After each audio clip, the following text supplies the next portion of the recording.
In Indian culture, honoring the sun holds deep meaning, especially during January. This tradition, rooted in ancient texts like the Vedas, show how our ancestors understood both science and spirituality. The Vedas teaches us that the sun gives energy crucial for life on earth, just like modern science tells us about solar power. They also talk about how the sun moves in the sky, showing our ancestors know a lot about the stars. When we do practices like Surya Namaskar, it's not just about physical health, it's also about feeling connected to nature and the universe. The sun is also a symbol of understanding and being aware, which is most important of our mental health. So, by honoring the sun, we are connecting our ancient wisdom with what science tells us today, showing how everything is connected. By following traditions like worshipping the sun, we are keeping alive a deep understanding of nature and science.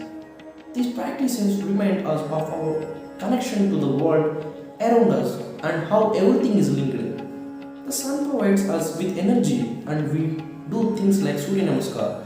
We are tapping into that energy to keep our bodies healthy. But it's not just about our physical health, it's also about feeling spiritually connected to something bigger than ourselves. So, when we honor the sun, we are not only celebrating an ancient tradition but also embracing the timeless wisdom that teaches us to respect and cherish the natural world. So, in this video, we are discussing the science behind the sun mentioned in Vedas. So, let's start our today's video.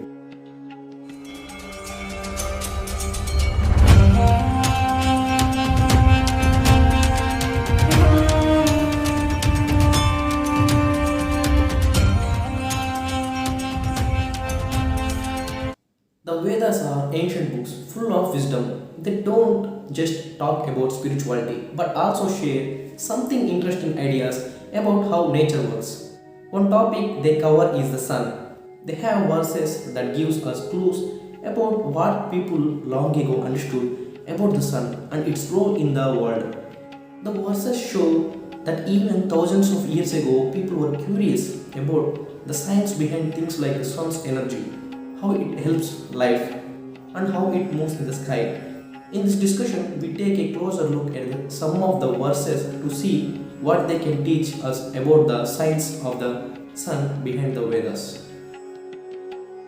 This verse is from Rigveda, Mandala 1, chapter 2, verse 164. Describes how seven horses pull a chariot with one wheel, and each horse carries one of the seven names. Comparison with light spectrum. In the context of light spectrum, this can be linked to how white light, when passed through a prism, splits into seven colors: red, orange, yellow, green, blue, indigo, and violet. Resembling the seven horses pulling a chariot, each color has its own unique identity or name within the spectrum. Now look into this verse. This verse suggests the movement of a chariot without horses, driven without reins, and traveling a path both upward and downward.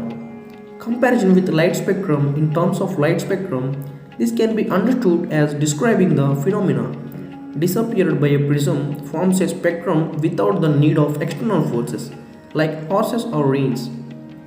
The light travels through the spectrum moving upward from red to violet and downwards from violet to red without any physical guidance. There are thousands of verses about the sun in Rigveda. They mentioned in Rigveda about thousands of years ago. So, how they know it about thousands of years ago?